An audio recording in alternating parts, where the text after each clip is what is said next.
Orang tua majikan Rohimah datang meminta maaf. ART ini sebut majikannya di rumah hanya Sabtu Minggu.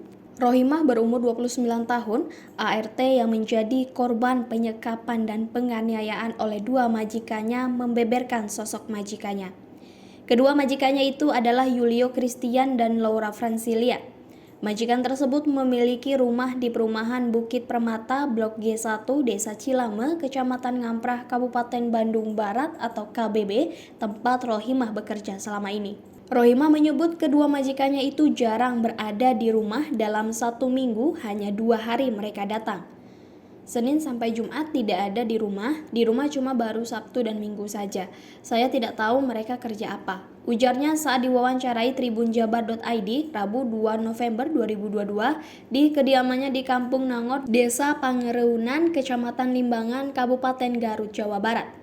Ia menuturkan tidak pernah mengetahui kemana kedua majikannya pergi. Selama bekerja, kata Rohimah, ia tidak pernah diajak bicara soal urusan kerja kedua majikannya. Saat di rumah pun menurutnya, ia hanya menjalankan tugasnya sebagai seorang ART.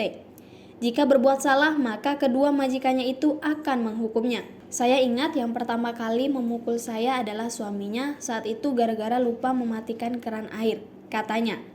Kedua majikannya juga melarang Rohimah bersosialisasi dengan tetangga. Saat ditinggal pergi, sang majikan mengunci rumahnya dan membiarkan Rohimah terkunci. Kesalahan yang Rohimah perbuat akan membuatnya rugi, seperti gaji dipotong bahkan tidak dibayarkan. Sekali buat kesalahan itu didenda Rp100.000, ucapnya. Orang tua Yulio Christian juga diketahui sempat datang ke rumah orang tua Rohimah untuk meminta maaf atas kejadian tersebut. Hal itu seperti diungkapkan oleh paman korban, Kamil. Orang tua majikan yang laki-laki datang ke sini, datang meminta maaf, ujarnya kepada tribunjabar.id. Kamil menyebut Yulio juga tidak pernah pulang ke rumah orang tuanya semenjak menikah. Kata ibunya Yulio, dia tidak pernah didatangi anaknya setelah nikah. Tahu-tahu katanya udah kejadian seperti ini. Ucap Kamil menirukan ucapan orang tua Yulio. Kamil berharap kejadian yang menimpa Rohimah menjadi pelajaran penting bagi banyak orang. Ia bersyukur Rohimah sudah kembali ke kampung halaman. Saat ini, kata Kamil, ia hanya fokus pada kesembuhan korban. Semoga banyak hikmah, yang penting alhamdulillah Nyai Rohmah sudah pulang, tinggal fokus penyembuhan, ucapnya.